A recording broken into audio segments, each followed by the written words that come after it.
देखिए, सबसे important current affairs जो न्यूज़पेपर में और अलग-अलग सोर्सेज़ में रहे हैं। तो पहला न्यूज़ क्या कह रहा है इसमें, दुनिया में मुस्लिम आबादी 34 करोड़ और हिंदू 12.6 करोड़ बढ़े। देखिए एक रिसर्च है सेंटर है, उसका नाम है पीयू रिसर्च सेंटर, उसकी रिपोर्ट आई है। रिपोर्ट का नाम क्या है? धार्मिक विविधता और जनसंख्या पर पीयू रिसर्च सेंटर का रिपोर्ट। ठीक है? और इसमें कहा गया है कि जो मुस्लिम आबादी है दुनिया की वो पिछले दशक जो है वो 34 करोड़ बढ़ी है और हिंदुओं की आबादी 12.6 करोड़ बढ़ी है।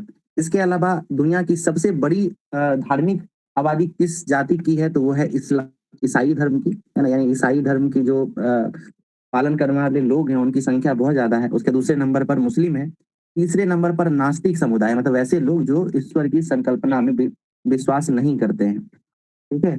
और चौथा है हिंदू वर्ग जो 14 करोड़ के आसपास लोग हैं। आवाज़ आ रही है क्या मेरी? तो सबसे बड़ी आबादी ईसाई धर्म की है, हिंदुओं की 14.9 करोड़ के 9% के आसपास है। और सबसे विविधतापूर्ण आबादी वाला देश पूछा जाए आपसे तो वो सिंगापुर है। ठीक है? यहाँ पे मतलब अलग-अलग समुदाय के लोग बहुत सौहार्द के साथ रहते हैं। तो सिंगापुर इस इंडेक्स में जो है सूचकांक में नंबर 1 पर है। ये हम लोगों के लिए बहुत ज़्यादा ज़रूरी नहीं है, लेकिन फिर भी एक इंटरेस्टिंग आंकड़ा था तो ये बता दिए हैं। मेंस और उसमें निबंध वगैरह में आप इसको यूज़ कर सकते हैं। ठीक है? और जो अल्पसंख्यक आबादी पर जो क्वेश्चन पूछा जाता है या इंटरव्यू वगैरह में खास करके इस पे पूछा जाता है कि मुस्लिमों की आबादी बहुत ज्यादा बढ़ रही है। भारत में ऐसी आपको पता भी होगा कि ऐसी मान्यताएं हैं कि कहा भी जाता है कि मुस्लिमों का जो आबादी है बहुत तेजी से बढ़ रहा है, राज करेंगे वो लोग। तो इस रिपोर्ट का जो है आप सहारा ले सकते हैं, ठीक है ना? और जो वास्तविक वस्तु स्थिति है उसको बता सकते हैं। ठीक है, नेक्स्ट न्यूज चलते हैं। नेक्स्ट न्यूज क्या कह रहा है कि ब्रह्मपुत्रा के नीचे बनेगी ट्विन ट्यूब सुरंग, सामरिक लिहाज से साबित होगा अहम। देखिए क्या है कि ब्रह्मपुत्रा नदी के नीचे जो है ना एक ट्विन ट्यूब सुरंग बनने जा रहा है। ट्विन ट्यूब सुरंग में खास क्या होता है कि एक ट्यूब से जो है ट्रेन पास करता है और दूसरे ट्यूब से रोड मतलब होता है, ट्रांसपोर्ट होता है, रोड वगैरह चलता है जिसपे आपको व्हीकल्स मिलेगी, गाड़ियां मिलेंगी चलने के लिए। ठीक है? तो कैबिनेट जो है वो असम के ब्रह्मपुत्रा नदी के नीचे देश की पहली सड़क सह रेल सुरंग की मंजूरी दे दी है। इसकी लंबाई जो है ना वो 33.7 किलोमीटर होगी, जिसमें ब्रह्मपुत्रा नदी के नीचे लगभग 15 किलोमीटर के आसपास जो है ये सुरंग बनाया जाएगा। ठीक है? स्थान की बात अगर किया जाए तो ये गोहपुर से नुमालीगढ़ तक जो है ये सुरंग जाएगा। गोहपुर से नुमालीगढ़। नुमालीगढ़ किस चीज के लिए फेमस है? किन्हीं को पता है तो बताइए। नुमालीगढ़ आसाम में है, क्यों फेमस है ये सब स्टैटिक में पूछता है, बहुत इंपॉर्टेंट है नुमालीगढ़ पेट्रोलियम के लिए। ठीक है? पेट्रोल वगैरह के बारे में अगर आपको पता हो तो ये नुमालीगढ़ वहां पे एक रिफाइनरी है जहां से ऑयल मतलब एक तो उसका निष्कासन निकाला जाता है नीचे से और उसके अलावा फिल्टर भी किया जाता है। तो नुमालीगढ़ बहुत इंपॉर्टेंट है भारत के लिए। दूसरी चीज क्या है कि ये जो सुरंग बन रहा है ट्विन ट्यूब सुरंग, ये सामरिक दृष्टिकोण से इंपॉर्टेंट क्यों है? क्योंकि ये जो आपको चिकन नेक कॉरिडोर है, जो आपको सिल्लीगुड़ी कॉरिडोर है बांग्लादेश के पास, अगर ये बन जाता है, ये सुरंग जब बन जाता है तो क्या होगा कि हमको एक अल्टरनेटिव मिलेगा जहां पे एक साथ आपको ट्रेन भी जाएगी और एक साथ जो है वहां पे रोडवेज का भी ट्रांसपोर्टेशन हो सकेगा। तो चीन के साथ जो है हमारा उधर बहुत बड़ा बॉर्डर हम लोग साझा करते हैं। पूर्वोत्तर का जो क्षेत्र है, पूर्वोत्तर के जो राज्य हैं वहां पे तेजी से डेवलपमेंट हो पाएगा। चीन को हम लोग काउंटर बैलेंस कर पाएंगे, है ना? कि अगर इस तरह युद्ध वगैरह की स्थिति होगी तो बहुत तेजी से हम लोग रसद वगैरह पहुंचा सकते हैं। तो इस दृष्टिकोण से इंपॉर्टेंट है। प्रीलिम्स पॉइंट ऑफ व्यू से आपसे ये पूछेगा कि किस नदी के नीचे जो है पहला ट्विन ट्यूब सुरंग बन रहा है, तो आप ब्रह्मपुत्रा कहेंगे। कहां से कहां तक बन रहा है ये भी पूछा जा सकता है, तो आप बता देंगे कि ये आपको गोहपुर से नुमालीगढ़ तक बनेगा। तो उसमें से नुमालीगढ़ इंपॉर्टेंट है क्योंकि वहां पे पेट्रोलियम का रिफाइनरी है, खदान है। अगला है भारत एआई से रचेगा इतिहास, अंतरिक्ष सुरक्षा स्मार्ट उपग्रह की ओर बढ़ाया कदम।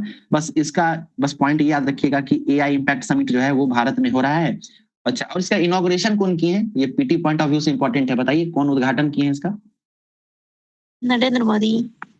हाँ जी बिल्कुल, प्रधानमंत्री जो हैं वो इसका इनॉग्रेशन किए हैं। इसके अलावा बहुत सारे लोग जो है यहाँ पे आए हुए हैं, जिसमें ब्राजील के राष्ट्रपति जो हैं वो भी आए हुए थे, इसके बारे में मैंने आपको बताया भी था। इसमें मेंस पॉइंट ऑफ व्यू से एक पॉइंट आप ये याद रख सकते हैं कि इसमें पाकिस्तान को नहीं बुलाया गया है, ठीक है, लेकिन हमारे आसपास के जितने भी पड़ोसी हैं सभी को बुलाया गया है। तो एक नया चीज जो है ना वो देखने के लिए मिल रहा है कि हम लोग सेलेक्टिव नेबरहुड फर्स्ट की नीति अपना रहे हैं। सेलेक्टिव नेबरहुड, देखिए नेबरहुड फर्स्ट की नीति क्या होती है ना कि हम अपने आसपास के देशों को हम कोई भी आयोजन करते हैं ना तो उसमें बुलाते हैं। ये नेबरहुड फर्स्ट की पॉलिसी, यानी हम प्राथमिकता देते हैं। लेकिन एक नया कॉन्सेप्ट आ रहा है, उसको कहते हैं सेलेक्टिव नेबरहुड फर्स्ट। इसमें क्या है कि हम चयनित करके अपने कुछ जो सकारात्मक रूप से पॉजिटिव कंट्रीज हैं उनको ही बुलाते हैं। इसमें बांग्लादेश तक को बुलाया गया है, नेपाल, भूटान, म्यांमार सबको बुलाया गया है, लेकिन पाकिस्तान को एक्सक्लूड कर दिया गया है।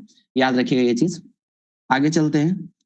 यहाँ पे वही न्यूज है, भारत ने पाकिस्तान को नहीं बुलाया, चीन और बांग्लादेश को न्योता दिया है, ठीक है। जब आपसे कूट वाला प्रश्न बनाएगा तो यहाँ पे अगर एक स्टेटमेंट दे देगा कि इसमें भारत के सभी पड़ोसी देश शामिल हुए थे तो वो स्टेटमेंट गलत हो जाएगा। सभी नहीं, क्योंकि इसमें पाकिस्तान शामिल नहीं है, ठीक है। चलिए आगे चलते हैं, ठीक है। वंदे मातरम, इसके बारे में हम लोग बात कर चुके हैं। वंदे मातरम के कितने अंतरों को जो है अब राष्ट्रीय गीत की मान्यता दी गई है? जो नया आया है उसमें 6 है ना, ठीक। और इसको गाना कितनी देर में है? 3 मिनट 10 सेकंड में, 10 सेकंड, ठीक है। इसको राष्ट्रीय गीत के रूप में कब अपनाया गया था? कांग्रेस के किस अधिवेशन में? देखिए 1937 का जो अधिवेशन था ना उसमें क्या हुआ था कि ये निर्णय लिया गया था कि हम लोग वंदे मातरम के 2 स्टेंजाज को गाएंगे, ठीक है, और वही हमारा राष्ट्रीय गीत होगा। और इसको जो है 1947 में मान्यता जो है दे दिया गया था। ये डेट हम लोग पढ़ते भी हैं, संविधान सभा के द्वारा कब मान्यता दी गई है। इसके अलावा राष्ट्रीय कांग्रेस के किस अधिवेशन में पहली बार वंदे मातरम को गाया गया था? 1896 में, ठीक है, कलकत्ता अधिवेशन था और रविन्द्रनाथ टैगोर जो है ये गाए थे। इसके बाद एक चीज ये भी क्वेश्चन बन सकता है कि वंदे मातरम जो है वो बंकिम चंद्र चटर्जी के किस उपन्यास का हिस्सा है? आनंद मठ, ठीक है, बढ़िया। ये स्टैटिक पॉइंट हो गया, यहाँ से क्वेश्चन बन सकता है। आगे चलते हैं। भारत बना दुनिया का दूसरा सबसे बड़ा स्मार्टफोन बाजार। बीपीएससी के प्रीवियस ईयर क्वेश्चन में एग्जैक्ट ये क्वेश्चन पूछ भी चुका है एक बार कि मोबाइल या स्मार्टफोन मार्केट में भारत का कौन सा स्थान है, ठीक है। तो इस तरह का जो न्यूज होता है ना वो हम लोगों के लिए इंपॉर्टेंट होता है, इसको याद रखना है, ठीक है। इसके अलावा देखिए अगला न्यूज क्या है। पूर्वी कैरेबियन देश बारबाडोस के आम चुनाव में प्रधानमंत्री मिया मोटली ने लगातार तीसरी बार चुनाव जीता। तो पूछा जा सकता है कि बारबाडोस की प्रधानमंत्री कौन है? मिया मोटली तीसरी बार जीती हैं। इसके बाद अगला देख लीजिए, स्मार्टफोन यूजर्स के मामले में दूसरे स्थान पर आ गया है, तो ये भी हम लोग बात कर चुके हैं, ठीक है। बाकी ये सब बहुत ज्यादा इंपॉर्टेंट नहीं है एग्जाम पॉइंट ऑफ व्यू से, तो इसको स्किप कर सकते हैं। भारत का जनगणना एग्जाम पॉइंट ऑफ व्यू से बहुत इंपॉर्टेंट है। बताइए जनगणना किस लिस्ट में है, किस सूची का विषय है? जनगणना जो है वो किस सूची? संघ सूची सेंट्रल का, बिल्कुल संघ सूची का है ना। ये राज्य सरकार नहीं करा सकती है। आपको पता होगा कि बिहार सरकार कराई थी, लेकिन वो जनगणना नहीं था, बल्कि क्या था वो बताइए? बिहार सरकार के द्वारा जो कराया गया था 2023 में क्या था? सर्वे जनगणना। हाँ हाँ, वो सर्वे था, ठीक है ना, सर्वे था, जनगणना नहीं था। और उस पे जो है उच्च न्यायालय या पटना हाईकोर्ट है उसके द्वारा जो है उस पर रोक लगा दी गई है। अभी जो है 2021 में होना था जनगणना, लेकिन उस समय कोरोना के कारण नहीं हो पाया। इसके अलावा और भी अन्य गतिविधियां रही, तो उसको 2027 में कराया जा रहा है, ठीक है। और 2 चरण में कराया जा रहा है। ये सब पॉइंट बहुत इंपॉर्टेंट है। पहला जो चरण होगा उसको कहा जाएगा सेल्फ स्वगणना, ठीक है ना। इसमें क्या हो रहा है, मतलब 2 चरण में ये समझिए कि एक बार जो है ना आपको सितंबर 2026 से होगा, ठीक है, और दूसरा चरण जो है वो 2027 में होगा। और 2 तरह से बांटा गया है, एक आम राज्य जो है वो और दूसरा हिमालयी राज्य जो है वो, ठीक है। और इसमें भी क्या हो रहा है कि पहली बार मकान को काउंट किया जाएगा और फिर दूसरी बार जो है और भी बाकी जो क्वेश्चंस हैं उसको पूछा जाएगा। इस तरीके से टोटल नंबर ऑफ क्वेश्चंस कितने पूछे जाएंगे इस बार? 33 क्वेश्चंस पूछे जाएंगे जी। इसके अलावा क्या इसमें एक चीज और था, हाँ, जाति का क्या गणना होगा क्या? तो इस बार होने वाला है, ठीक है। 2011 की जनगणना में क्या जातियों की गणना हुई थी?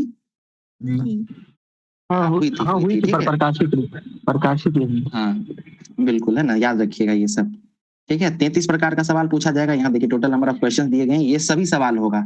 इसको मैंने पहले भी डिस्कस कर रखा है, ये सब आप देख सकते हैं कि क्या क्या सवाल पूछा जाएगा, ठीक है। सर लास्ट बार जातिगत जनगणना 1931 में हुई थी ना? नहीं मैम, जनगणना जो है ना उसका आंकड़ा जो है हम लोग 2000 मतलब 1931 वाला यूज करते हैं अभी वर्तमान में, ठीक है। हम लोग आंकड़ा यूज करते हैं 1931 का, लेकिन जातिगत जनगणना जो है ना 2011 में भी हुआ था और इसका आंकड़ा बस हम लोग यूज नहीं किए। देखिए ये चीज समझने वाली है, इसको इस तरीके से समझिए की जनगणना होता है, ठीक है, और इसमें जो है ना जातियों का भी गणना होता है। अब जातियों के गणने में समस्या क्या है, एक होता है SC ST की गणना, एक होता है OBC की गणना। अब SC ST का गणना भी हर जनगणना में होता है और इसका आंकड़ा भी प्रकाशित किया जाता है हर जनगणना में। ये OBC वाला जो है ना ये मामला फंसाता है, ठीक है। तो OBC का जनगणना का जो है 2011 में इन जातियों की गणना हुई थी, लेकिन सरकार के द्वारा इसको प्रकाशित नहीं किया गया। बोला गया कि इसके आंकड़ों में कुछ गड़बड़ी है, ठीक है, इसलिए इसको प्रकाशित नहीं किया गया। जहां तक बात रही 1931 की जनगणना की, तो हम लोग 1931 वाले जनगणना का आंकड़ा यूज करते हैं किस चीज में, तो आपको पता होगा कि रिजर्वेशन वगैरह जो दिया जाता है, रिजर्वेशन, ठीक है, मंडल कमीशन के बारे में पढ़े, मंडल कमीशन सुने हैं, मंडल आयोग, ठीक है ना मैम। तो वो मंडल आयोग जो है ना वो कुछ रिकमेंडेशन दिया था, है ना, वो कुछ अपना संस्तुति प्रस्तुत किया था। तो मंडल कमीशन जो है ना ये 1931 का आंकड़ा यूज किया था। तो आप जो 1931 जानती हैं वो ये वाला है आंकड़ा, ठीक है ना, 1931 का। अभी आप बहुत सारा लेख जब पढ़िएगा तो उसमें इस बात को लेकर ही डिस्कशन होता है कि क्या हमको जातिगत जनगणना करना चाहिए।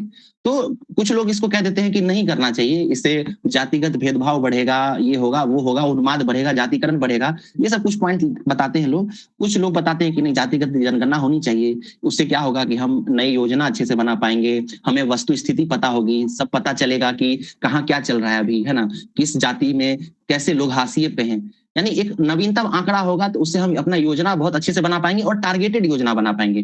तो लोग कहते हैं कि इसके लिए हमारे पास आंकड़ा जो है ना बहुत पुराना है, यानी 1931 का है, बाद का नवीनतम आंकड़ा है ही नहीं हाल फिलहाल का, ठीक है ना। तो यही बात चल रही है, ठीक है, समझ में आया। हाँ इस बार जो है 2027 में जाति का गणना होगा, यानी SC ST तो हर बार होता ही है, इस बार OBC का भी गणना होगा, ठीक है ना, इसको याद रखना। आपको पता है मंडल कमीशन का जो रिपोर्ट था उसमें कहा गया है OBC की जातियों के बारे में बताया गया है, यानी 1931 में कितनी OBC जातियां थी, कोई आइडिया है, अंदाजा लगाइए, एक किसी को रिपोर्ट के बारे में पता हो तो बताइए, कोई आइडिया है, नहीं, अंदाजा लगाइए, एक अंदाजा लगाइए कितना हो सकता है। नहीं पता, बस इतना पता है मंडल आयोग के सिफारिश पे OBC को 27% आरक्षण दिया गया था। हाँ बिल्कुल, है ना, 3000 से अधिक OBC जातियां बताई गई, ठीक है, एग्जैक्ट आंकड़ा इसी के आसपास है, बस राउंड फिगर में याद रखिए 3000। अब ये कब था, 1931 में। इसके बाद जो है जातियां और फिर बाद में और भी संकर जातियां आई हैं, संकर जातियां जो विभाजित होती चली गई, ठीक है। तो 2011 में जब जनगणना किया गया जिसमें OBC की जातियों की गणना हुई तो पता चला ये और ज्यादा डिवाइड हो गया है, ठीक है ना। तो इसीलिए सरकार इस चीज से बचने के लिए उस समय, है ना, फिर से आंकड़े जुटाने के लिए प्रकाशित नहीं किया था। लेकिन हाल फिलहाल के दिनों में इतना ज्यादा मांग हुआ है जातिगत जनगणना की, तो इस बार सरकार 2027 में मान गई है और करा रहा है, ठीक है। आगे चले, विकसित भारत के लिए ग्रोथ इंजन बनेंगे छोटे शहर। अश्वनी वैष्णव ये कहे हैं कि Tier 1 शहर तो डेवलप हो चुका है, अब हम भारत जो है Tier 2 और Tier 3 की शहरों पर फोकस करेगा। क्यों कर रहा है Tier 2 Tier 3 पे फोकस, इसको समझिए कि आप अगर एक समग्र रूप से आर्थिक सर्वेक्षण या बजट को समझिएगा, ठीक है ना, तो आपको पता चलेगा कि भारत जो है उसमें गरीबी का आंकड़ा आप लोगों को याद है क्या, एक जो आया था गरीबी का आंकड़ा कितना प्रतिशत था, 33%। बिहार वाला याद आ रहा है क्या, ऐसा कुछ पढ़े हैं आप लोग, multi dimensional poverty index MPI, सुने हैं कुछ इस तरह का चीज? हाँ सर सुने नहीं हैं। सुने हैं, सुने होंगे, 2024-23 का करंट अफेयर्स है ये सब, ठीक है ना। तो अब क्या कि इसमें ये समझिए, ठीक है, इसमें ये समझिए कि आंकड़ा जो है 2024 में आया था कि गरीबी जो है ना कमा है, ठीक है, 33% के आसपास भारत में है, मतलब बिहार में है, भारत में तो और कम हुआ था। तो सरकार जो है ना मतलब उपाय अपने थिंक टैंक को ये सोचने के लिए कि इस आंकड़े को और कैसे कम किया जाए, यानी गरीबी और किस तरीके से और कम कैसे किया जाए, तो उसके लिए प्रोजेक्ट दी थी। लेकिन क्या हुआ ना कि जब एनालिसिस हुआ इस चीज का तो पता चला कि हम इस आंकड़े को अब आसानी से नीचे नहीं ले जा सकते, हमको एक बहुत बड़ा आमूलचूल परिवर्तन करने की जरूरत होगी। तो क्या करना होगा, तो हम टारगेट करके रोजगार बढ़ाएंगे, है ना, कौशल विकास करेंगे, कृषि में हमको प्रयास करना पड़ेगा, है ना, इस तरीके से और कुछ कुछ प्रायोरिटी सेक्टर्स इसमें जो चुना गया। इसके अलावा आपको PVTG के बारे में पता होगा, PVTG सुने हैं आप लोग, PVTG क्या है, नाम सुने हैं कि बस इतना बताइए हाँ या नहीं, क्या है वो छोड़ दीजिए, कभी सुने हैं ये चीज आप लोग? सुने हैं, ठीक है। ये ट्राइबल ग्रुप दिख रहा है, TG मतलब होता है ट्राइबल ग्रुप, है ना, पर्टिकुलरली वल्नरेबल ट्राइबल ग्रुप, यानी ट्राइब्स बहुत सारे हैं भारत में, ठीक है, लेकिन इसमें से भी 75 ऐसे ट्राइब्स को चिन्हित किया गया भारत में जिनकी स्थिति बहुत खराब है, ठीक है ना। तो यही जब ये आंकड़े जब 33% वाले आए तो सरकार जो है इस तरीके से अपना प्रायोरिटी सेट कर रही थी, इसमें 75 पीवीटीजीज को भी इसमें निकाला गया कि हाँ इसमें बहुत ज्यादा समस्याएं हैं। अब जब इन सब चीजों को निकाल के और तब फ्रेम किया गया कि कैसे गरीबी कम किया जाए, तो हर क्षेत्र के लिए अलग अलग पॉइंटर्स बनाए गए कि हम जो है एमएसएमईज में कैसे सुधार कर सकते हैं, ये ट्राइबल ग्रुप्स में किस तरीके से सुधार कर सकते हैं, महिलाओं में क्या कर सकते हैं, इस तरीके से निकाला गया। तो जब एमएसएमई की बात आई, इसके अलावा एजुकेशन की बात आई, इसके अलावा रोजगार की बात आई या कौशल विकास की बात आई, तो पता चला कि इन सब में हमारा जो टियर 1 का शहर है, यानी हमारे जो बड़े शहर हैं, वहां तो स्थिति फिर भी ठीक है, लेकिन हमारे टियर 2 के शहर हैं, टियर 2 का शहर मतलब जो डेवलप हो रहा है अभी, है ना, जिसके पास बहुत सारी क्षमताएं हैं। इसमें टियर 3 जैसे पटना जो हो गया आपको टियर 1 में आएगा या टियर 2 में आ जाएगा, मुजफ्फरपुर टियर 2 में आएगा, है ना, इसके अलावा भागलपुर टियर 2 में आएगा। इसके बाद इससे कम डेवलप्ड अगर शहर को ले लीजिए, जैसे सहरसा ले लीजिए, खगड़िया ले लीजिए, सब टियर 3 में आएगा। तो सरकार का कहना था कि ये टियर 2 टियर 3 शहरों में अपार संभावनाएं हैं, और अब हमको सारा प्रयास ये टियर 1 में नहीं बल्कि टियर 2 टियर 3 में करना होगा। इसमें क्या करना होगा, तो इसमें एमएसएमईज के लिए हमको फंड प्रोवाइड करना होगा, बिजली देना होगा ताकि वहां तेजी से एमएसएमईज लग सके, हमको कौशल मुहैया कराना होगा, है ना, रोजगार देना होगा, हमको एजुकेशन की व्यवस्था ठीक करनी होगी। एजुकेशन मतलब क्या कि हम पॉलिटेक्निक कॉलेज, आईटीआई इस सब तरह खोले, या फिर हम जो है हर सेकेंड ईयर और थर्ड ईयर के शहरों में इंजीनियरिंग कॉलेज वगैरह खोलें। तो जब इस तरीके से व्यावसायिक ज्ञान मिलेगा लोगों को, तो उससे क्या होगा कि धीरे धीरे गरीबी कमेगी। इस तरीके से ये सारी चीजें बोली गई थी, ठीक है ना। तो यही टियर 2 और टियर 3 शहर जो है अभी केंद्र बिंदु में है। आप इस बार के भी बजट को अगर डिटेल में देखिएगा, ध्यान से पढ़िएगा, तो उसमें आपको पता चलेगा कि ये जो ग्रोथ इंजन छोटे शहर को बनाने के लिए बहुत सारा प्रयास किया गया है। जैसे startup India fund of funds दिया गया है ना। इसके अलावा और भी बहुत सारा नवाचार जो है, बहुत सारा पैसा दिया गया है इस क्षेत्र में। तो इसलिए इसको ध्यान रखना है। और जब आप मेंस में आंसर लिखेगा तो हर चीज को ना आपको जोड़ना होगा, रिलेट करना होगा एक दूसरे से, है ना। कृषि जो है, कृषि को आप जोड़ेंगे रोजगार से, रोजगार जुड़ेगा एजुकेशन से, कौशल विकास से, है ना। कृषि जो है वो जुड़ेगा किस चीज से, है ना, उसको आप मनरेगा से जोड़ सकते हैं, ठीक है। फिर आप इन सब चीजों को बैंकिंग से जोड़ सकते हैं। तो वो सब मेंस के समय में देखेंगे कैसे जुड़ता है। आगे चलते हैं। सत्ता के केंद्र में रहा साउथ ब्लॉक अब इतिहास का हिस्सा बनेगा। तो ये न्यूज हम लोग पहले भी फॉलो कर चुके हैं। जो साउथ ब्लॉक में जो प्रधानमंत्री कार्यालय था, यानी पीएमओ जो था, प्राइम मिनिस्टर्स ऑफिस, ठीक है, उसको शिफ्ट कर दिया गया है। और वो शिफ्ट करके कहाँ चला गया है पता है? उसका नाम क्या पड़ गया है? पीएमओ का नाम कर्तव्य भवन। कर्तव्य भवन, है ना। तो अब जो है पीएमओ शिफ्ट हो गया है। तो जो पुराना पीएमओ था वो कहाँ पे था? तो वो हमारे दिल्ली के साउथ ब्लॉक में था, ठीक है। तो उसी के बारे में कहा जा रहा है। ये बताइए कि ये साउथ ब्लॉक जो इसको डिजाइन कौन किए थे? जो प्रधानमंत्री कार्यालय था, इसके डिजाइनर कौन थे? इसका नाम हम बता चुके हैं आप लोगों को, याद कीजिए। लुटियंस। नहीं, लुटियंस दिल्ली तो अलग है। हम ये बता रहे थे ये साउथ ब्लॉक जो है उसको कौन डेवलप किए हैं। लुटियंस जो आप बता रहे हैं ना वो दिल्ली का प्लानिंग किए हैं, ठीक है, जिसमें कैनॉट प्लेस है, राष्ट्रपति भवन, ये सब। लेकिन जो पार्लियामेंट वाला इलाका आपको दिखता है वो हर्बर्ट बेकर के द्वारा डिजाइन किया गया था, ठीक है। हर्बर्ट बेकर, हम आपको बताए भी थे लास्ट टाइम। साउथ ब्लॉक के डेवलपर कौन है? हर्बर्ट बेकर, वही है, ठीक है ना। चलिए बांग्लादेश वाला न्यूज देख लेते हैं, ठीक है। शपथ ग्रहण समारोह में प्रधानमंत्री मोदी को आमंत्रण भेजा गया है, लेकिन ये नहीं जाएंगे, अपनी व्यस्तता के कारण बताएं। और आज आपको पता होगा कि आज जो है प्रधानमंत्री का शपथ ले भी लिए हैं। कौन बने हैं प्रधानमंत्री बताइए? तारिक रहमान। किस पार्टी के हैं Tariq Rahman? BNP, Bangladesh nationalist party, ठीक है। तो ये याद रखना है। सर इनके पार्टी में तो हिंदू को भी जगह मिला ना, 3 MP इनके हिंदू हैं। बिल्कुल, बहुत बढ़िया मैम, वेरी गुड जी। उनको 3 लोगों को मिला है। इस तरीके से इस तरीके से आप देख सकते हैं कि जो अनुमान लगाया जा रहा था कि हिंदू अल्पसंख्यक वर्गों को हो सकता है कि आने वाले चुनाव के बाद भी सम्मान ना मिले या वहां की स्थिति ठीक ना हो, तो इस पर जो है एक कह सकते हैं कि रोक इस तरह से लग सकता है कि जब 3 लोगों को मंत्रालय में जगह मिल रहा है तो हो सकता है कि नीति निर्माण में हमारे अल्पसंख्यकों का भी ध्यान रखा जाए, तो आने वाले समय में बांग्लादेश में आपको शांति और स्थिरता दिख सकती है। और जब बांग्लादेश में हिंदू अल्पसंख्यकों को सम्मान दिया जाएगा तो भारतीय सेंटिमेंट्स जो है भारतीय लोगों का, वो भी धीरे धीरे क्या होगा, सम्मानित महसूस करेगा। तो इससे में भारत और बांग्लादेश के बीच जो है पीपल टू पीपल कनेक्टिविटी जो है वो और बढ़ेगा, है ना। डिप्लोमेसी के बारे में पता होगा आप लोगों को। टियर 1 डिप्लोमेसी क्या होता है, 1.5 क्या होता है, 2 क्या होता है, कुछ आइडिया है आप लोगों को इसके बारे में? डिप्लोमेसी 1.0, 1.5, 2.0 क्या होता है ये सब? नहीं मालूम है? ये सब देखना है, ठीक है ना? क्या होता है 1.0 में? जब एक देश के राष्ट्राध्यक्ष दूसरे देश के राष्ट्राध्यक्ष से रिलेशंस बनाते हैं, बातें करते हैं, कैसे डेवलपमेंट हो दो देश का, तो उसको दूसरा डिप्लोमेसी माना जाता है। एक होता है जब एक देश के लोग दूसरे देश के लोगों के साथ संबंध बनाते हैं ना, जैसे भारत और नेपाल को देख लीजिए, तो हमारे वहां के भारत के प्रधानमंत्री और नेपाल के प्रधानमंत्री आपस में बहुत अच्छा रिलेशन साझा नहीं भी करें, लेकिन फिर भी क्या होता है कि यहाँ बिहार के, यूपी के जो लोग हैं, उनका नेपाल के लोगों के साथ बहुत अच्छा संबंध है। तो इस वजह से क्या होता है कि रिलेशन बना हुआ रहता है। उसी तरीके से बांग्लादेश के साथ भी था, ठीक है, लेकिन हाल के दिनों में कुछ उन्माद बढ़ा था। तो अगर इस तरीके से, जैसे अभी मैम बता भी रही थी कि बांग्लादेश के मंत्रिमंडल में अल्पसंख्यकों को शामिल किया गया है, तो ऐसे क्या होगा, धीरे धीरे भारतीयों में बांग्लादेश को लेकर सम्मान जगेगा, उनकी स्थितियां, और दोनों देशों के बीच जो है संबंध वो अच्छा हो जाएगा। देखिए अगला न्यूज क्या कह रहा है, 2 लाख के लिए जीविका दीदियों को जांच की गई प्रक्रियाओं से गुजरना होगा। इसको बस इतना ध्यान रखिएगा कि आपको पता होगा जीविका दीदी ये योजना बिहार सरकार का है, ठीक है।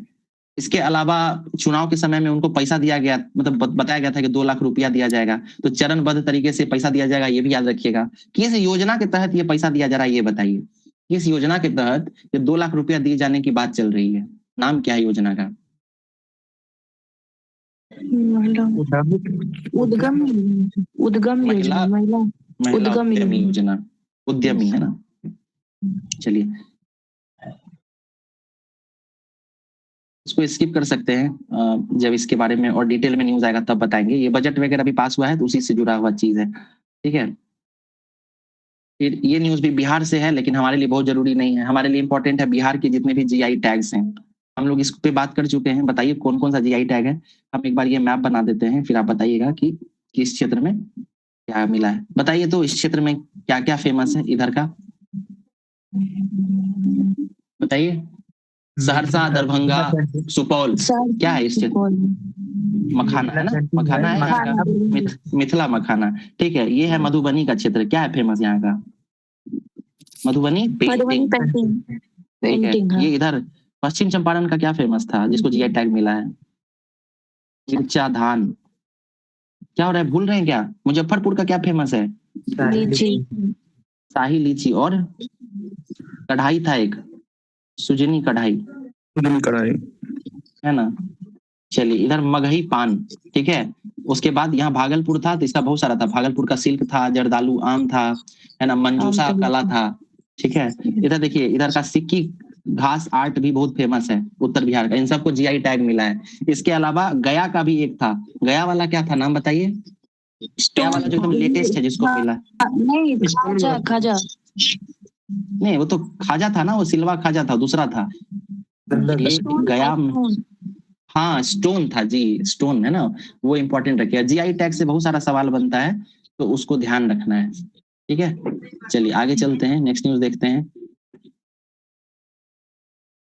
वही बांग्लादेश के संबंध में ये न्यूज है। कहा जा रहा था कि भारत को जो है, अब चूंकि बांग्लादेश में नई सरकार आ गई है, तो हो सकता है कि शेख हसीना के प्रत्यारोपण का बात चले, है ना, प्रत्यार्पण का, यानी भारत को सौंपना पड़ सकता है, ठीक है। लेकिन इसके बारे में अभी सरकार मौन है, कोई न्यूज इस पे डेवलपमेंट आएगी तो बताया जाएगा, ठीक है।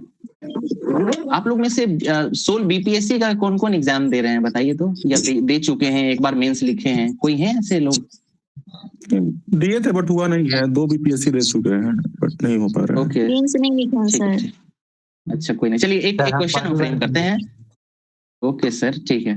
एक प्रयास कीजिए आप लोग, ठीक है। मान के चलिए कि आप मेंस में या फिर इंटरव्यू दे रहे हैं, ठीक है ना, और आपसे क्वेश्चन पूछा जा रहा है कि भारत जो है बांग्लादेश, क्या मेरी आवाज नहीं जा रही आप लोगों को? स्लो आ रहा है। हेलो, नहीं आ रहा है सर, आ रहा है ना, तो आवाज बढ़ा लीजिएगा। जिसको आवाज नहीं जा रहा होगा ना, आवाज थोड़ा बढ़ा लीजिएगा, या फिर भी दिक्कत हो तो आप एग्जिट करके आ सकते हैं। देखिए क्वेश्चन क्या है कि आपसे मेंस में, इंटरव्यू में पूछा जा सकता है कि भारत जो है उसको बांग्लादेश के साथ अपना संबंध बनाने के लिए, है ना, बेहतर संबंध स्थापित करने के लिए क्या क्या प्रयास करना चाहिए, ठीक है। आप 2-3 पॉइंट बताएंगे, अभी कोशिश कीजिएगा इस पे, ठीक है। उसके बाद क्या भारत को शेख हसीना को सौंप देना चाहिए, है ना, शेख हसीना को क्या भारत को बांग्लादेश को सौंप देना चाहिए, ये बताइए। तो इन दोनों का आप लोग क्या, आपका क्या नजरिया है, एक एक करके बताइए, कोई प्रयास कीजिए इसका। कोई बताना चाहेंगे? जी सर, भारत और बांग्लादेश के साथ जी जो हम लोग का ट्रेड है, जैसे टेक्सटाइल का और बिजली का, ठीक है, उसको ठीक से करना चाहिए ट्रेड। और हमारे ठीक है। ख्याल से शेख हसीना को बांग्लादेश के प्राइम मिनिस्टर जो नई बनी है उनसे बात करके बांग्लादेश के जो भारत और बांग्लादेश के राजनयिक होते हैं वो बात करके और शेख हसीना को सौंप देना चाहिए। ठीक है, तो देखिए इस तरीके से जब आप आंसर लिखेंगे ना, तो क्या करना है कि आपको मॉडरेट स्टैंड लेना होगा। जैसे आप अभी बोले कि सौंप देना चाहिए, म्यूट कर लेंगे प्लीज, है ना, आवाज आ रहा है उधर से, एक बार म्यूट कर लेंगे सब लोग। ठीक है, थैंक यू, है ना। देखिए मॉडरेट स्टैंड लेना होगा। मॉडरेट स्टैंड मतलब क्या कि भारत को क्या करना चाहिए, बांग्लादेश के साथ राजनयिक संबंध स्थापित करने चाहिए, पहला। दूसरा, पीपल टू पीपल कलेक्टिविटी बढ़ाना चाहिए, डिप्लोमेसी 2.0 का इस्तेमाल करना चाहिए, कल्चरल डिप्लोमेसी को बढ़ावा देना चाहिए, मेडिकल, स्पोर्ट्स, ये सब जो है इन सबको बढ़ावा देना चाहिए, ठीक है। और उसके बाद और भी आप कुछ पॉइंट बता सकते हैं, जैसे भारत जो है बांग्लादेश का सबसे बड़ा ट्रेडिंग पार्टनर है, ठीक है। इसके अलावा भारत को बांग्लादेश के साथ रिश्ते को मधुर बनाने के लिए क्या करना चाहिए, तो बिम्स्टेक का इस्तेमाल करना चाहिए। बिम्स्टेक पता होगा आप लोगों को, बंगाल की खाड़ी से संबंधित देश है। इसके अलावा भारत जो है वो कोलंबो सुरक्षा कॉन्क्लेव का प्रयोग कर सकता है, क्योंकि इस मंच पर भी दोनों देश जो है आपस में मंच साझा करते हैं, ठीक है। इस तरीके से और भी बहुत सारा पॉइंट है, बता सकते हैं। इसके बाद बचा वो शेख हसीना वाला बात, आप उसको डायरेक्ट नहीं कह सकते हैं कि हमको सौंप देना चाहिए। अगर भारत इसको सौंप देता है, ठीक है, तो देखिए अभी हाल फिलहाल में ना आपको दिख रहा है कि शेख हसीना के साथ ये तत्था पलट हो गया है, लेकिन शेख हसीना जो है वो लगातार 3 टर्म से भारी बहुमत से प्रधानमंत्री बनी थी, ठीक है। तो एक आंदोलन के कारण जो है क्या हुआ है कि उनको उखाड़ के फेंका गया, उनकी सत्ता को खत्म किया गया है। लेकिन हो सकता है कि आने वाले समय में वहां की जो जनता होगी, जो उनको चुन के प्रधानमंत्री बना रही थी, है ना, उसके मन में अभी क्या चल रहा है हमको कहाँ पता है ये चीज, है ना। और अभी जो इलेक्शन हुआ है उसमें शेख हसीना की पार्टी तो पार्टी नहीं ली थी, उसको तो निष्कासित कर दिया गया था, पार्टी चुनाव में पार्टी नहीं ली है, तो उसके समर्थक किसको वोट दिए पता कहाँ है। तो यानी बांग्लादेश के जनमानस में अभी क्या चल रहा है ये इतना कम समय में पता नहीं चलता है, ठीक है ना। तो इसीलिए हमारा डिप्लोमेसी जो है वो अभी एकदम बिल्कुल ठीक है। हम बहुत सही तरीके से क्या करें, स्टांस लिए हुए हैं कि शेख हसीना जो है एक शरणार्थी के रूप में भारत आई हुई है, और भारत का जो विदेश नीति है उसमें पंचशील या आप नॉन अलाइंड या कोई भी आप उदाहरण देके बता सकते हैं कि कोई भी जो शरणार्थी होता है, भारत की परंपरा रही अति प्राचीन कि कोई भी शरण मांगने आता है तो भारत जो है उसको सम्मान के साथ स्थान देता है। उदाहरण दे सकते हैं आप, उदाहरण दलाई लामा का। दलाई लामा पता है आप लोगों को? दलाई लामा बिल्कुल, है ना। तो चीन के कारण जो है वो तिब्बत से भाग के भारत आए हुए हैं, और भारत उसको बहुत सम्मान के साथ हिमाचल प्रदेश के धर्मशाला में स्थान दिए हुए हैं, है ना। इसके अलावा बहुत सारे लेखक जिनको भारत स्थान दिया है, तो उसी का आप उदाहरण देते बता सकते हैं कि शेख हसीना को भी अभी नहीं सौंपना चाहिए, या ये सही समय नहीं है। भारत को वेट एंड वॉच की पॉलिसी जो भारत अभी बना के चल रहा है उसको ही कंटिन्यू रखना चाहिए। तो ये क्या होगा कि मॉडरेट स्टांस होगा। इसके अलावा विदेश मंत्रालय की तरफ से कोई स्टेटमेंट आएगा तो आप वो कोट कर सकते हैं, ठीक है ना। चलिए आगे चलते हैं। भारत को चीन और पाकिस्तान पर भी रखनी होगी नजर। तो क्या है, ये बांग्लादेश में जो सरकार का गठन हुआ है तो उसके दृष्टिकोण से ये बता रहे हैं कि सिर्फ बांग्लादेश के साथ ही संबंध को ठीक करने की जरूरत नहीं है, इसके साथ साथ हमको चीन और पाकिस्तान के साथ भी अपने संबंध मधुर करने की जरूरत है, ठीक है। इसी पे जो है ये बात लिखते हैं, बहुत ज्यादा जरूरी नहीं है, इसको छोड़ सकते हैं। ये न्यूज हम लोग देख चुके हैं, ठीक है। आगे चलते हैं। AI, इस पे अभी जो चल रहा है भारत में मीटिंग, उसी को जो है बताया गया है कि AI जो है किस तरीके से हमारी जिंदगी के अलग अलग आयामों में मदद पहुंचाता है, मशीन लर्निंग में हो या खेती में हो या फिर स्मार्ट एजुकेशन में हो, है ना, कंटेंट बनाने में हो या फिर वेदर में, मतलब बहुत सारे जो दृष्टिकोण है, मतलब लाइफ का जो अलग अलग पहलू है उसमें AI मदद करता है। उसी पे ये लेख छपा हुआ है। आपको पता होगा कि BPSC के मेंस में पेपर 2 में साइंस एंड टेक का एक क्वेश्चन रहता है, जिसमें हर बार जो है आपको ये AI से संबंधित सवाल मिल ही जाता है। तो ये आर्टिकल से बहुत सारा इनपुट आपको मिल जाएगा। आपको क्वेश्चन मिलेगा कि AI किसे कहते हैं, कृषि, उसके बाद शिक्षा और स्वास्थ्य, इस क्षेत्र में AI किस तरीके से महत्वपूर्ण साबित हो सकता है, ठीक है। बस इतना दे देगा आपको। 38 नंबर का प्रश्न रहेगा, 36 नंबर का, इसको लिखना होगा। बताएंगे AI क्या होता है, किसे कहते हैं, एआई का क्या क्या चरण है, रिसेंट डेवलपमेंट क्या है, और कृषि में एआई किस तरीके से मदद कर सकता है, शिक्षा में कैसे कर सकता है, स्वास्थ्य में। 3-4 पॉइंट बता देंगे, आपका आंसर कंप्लीट हो जाएगा। आगे चलते हैं। ये हमारे लिए बहुत ज्यादा इंपॉर्टेंट नहीं है, उसको स्किप कर सकते हैं, तो भी छोड़ सकते हैं। ये बांग्लादेश की जो विदेश नीति रही है शुरू से लेकर, जियाउर रहमान के बाद शेख मुजीबुर रहमान, उसके बाद उनकी बेटी शेख हसीना हो गई, या फिर खालिदा जिया, इन सब से होते हुए किस तरीके से भारत का जो मतलब बांग्लादेश की जो अंतरिम पॉलिटिक्स रही है, इंटरनल पॉलिटिक्स, उस पर अच्छा लेख छपा है। तो अगर डिटेल में जानना हो तो आप इसको पढ़ सकते हैं। ठीक है, आगे चलते हैं। ग्रीन एटीएम के बारे में आपको बताए थे। बिहार जो है वो पायलट प्रोजेक्ट के तौर पर बिहार में ग्रीन एटीएम लगाना शुरू करने वाला है, और बिहार जो है वो चौथा राज्य है जो इस तरीके का नवाचार कर रहा है। सबसे पहला ग्रीन एटीएम कहाँ लगा था, बताइए, क्वेश्चन है। भारत में सबसे पहला ग्रीन एटीएम कहाँ लगा था? क्या हुआ, नहीं याद आ रहा है? सुने आप लोग पहले कभी? जी सर सुने। बताइए, याद कीजिए, कुछ याद कीजिए भाई, है ना, भूलना नहीं है पीछे की चीजों को। हम एक बार बताए भी थे। हिमाचल प्रदेश, हैदराबाद में नहीं, गुरुग्राम है ना, गुरुग्राम से पढ़े होंगे आप। ठीक है, ग्रीन एटीएम। चलिए आगे चलते हैं। लोकसभा स्पीकर है, इनके ऊपर अविश्वास प्रस्ताव लाने की बात चल रही थी, उसी से संबंधित लेख है। एआई समिट जो हो रहा है, शुरू हुआ है, उसके बारे में बात चल रही है भारत मंडपम में। काफी कंट्रोवर्सी में आ गया है। ठीक है, अगर आप आज का न्यूज देखिएगा तो ये काफी एआई इम्पैक्ट समिट जो है उस कंट्रोवर्सी में है कि जितना इस पे बताया जा रहा था कि क्या क्या होने वाला है, इस तरीके का कोई नया इनिशिएटिव जो है देखने के लिए नहीं मिल रहा है। तो इसको लेकर बहुत सारा लेख भी छपा है कि ऐसा तो नहीं है कि हम लोग बड़े बड़े आयोजन को सिर्फ चमकाने के पर्पज से ही कर रहे हैं, है ना, और उसमें पैसा भी बहुत ज्यादा इन्वेस्ट हो जा रहा है, लेकिन उसका आउटकम बहुत ज्यादा नहीं मिल रहा है। तो इस पे बहुत सारा लेख छपा है। एआई के क्षेत्र में अगर इस तरह का कोई वैश्विक लेवल पे समिट हो रहा है तो इसमें बहुत सारा आउटकम्स आना चाहिए था, है ना। भारत आपको पता है कि नवाचार का कहते हैं ना गढ़ है, यहाँ पे इतनी 60% के आसपास युवा आबादी है, जिसमें से बहुत बड़ा जो क्षेत्र है वो इंफॉर्मेशन टेक्नोलॉजी के मतलब क्षेत्र में काम कर रहा है, बहुत बड़ा युवा वर्ग है।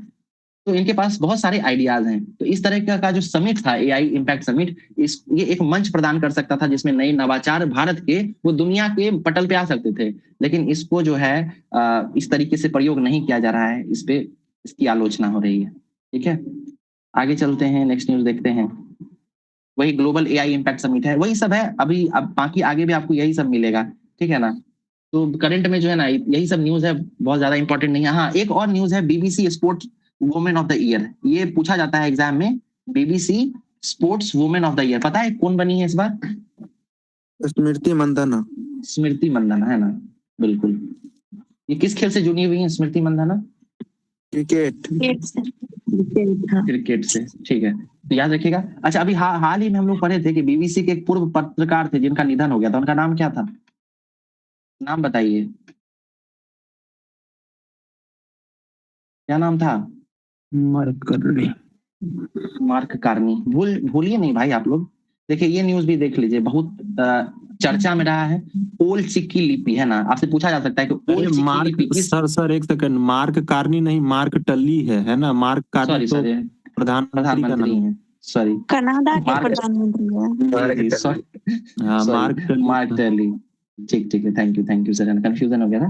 देखिए, यहाँ पे एक न्यूज है, ये ओल चिक्की लिपि से, कोई बता सकते हैं ओल चिक्की लिपि किस भाषा की लिपि है? बहुत चर्चा में रहा है, और संथाली, है ना, बिल्कुल। और जो है इस लैंग्वेज में हमारी राष्ट्रपति जो है वो संविधान की एक प्रति जारी की थी। इसके अलावा संथाली इस तरीके से भी याद रख सकते हैं, ये हमारी जो राष्ट्रपति हैं द्रौपदी मुर्मू, वो स्वयं संथाली ट्राइब से भी आती हैं। ठीक है ना। तो ये बहुत दिनों से, इधर हाल फिलहाल में 4-5 महीने से ये चर्चा में है। तो ओल चिक्की लिपि जरूर याद रखिएगा। ठीक है, ये किनके द्वारा बनाया गया था ओल चिक्की लिपि? याद रखिएगा, पंडित रघुनाथ मुर्मू के द्वारा ये बनाया गया था। ठीक है ना।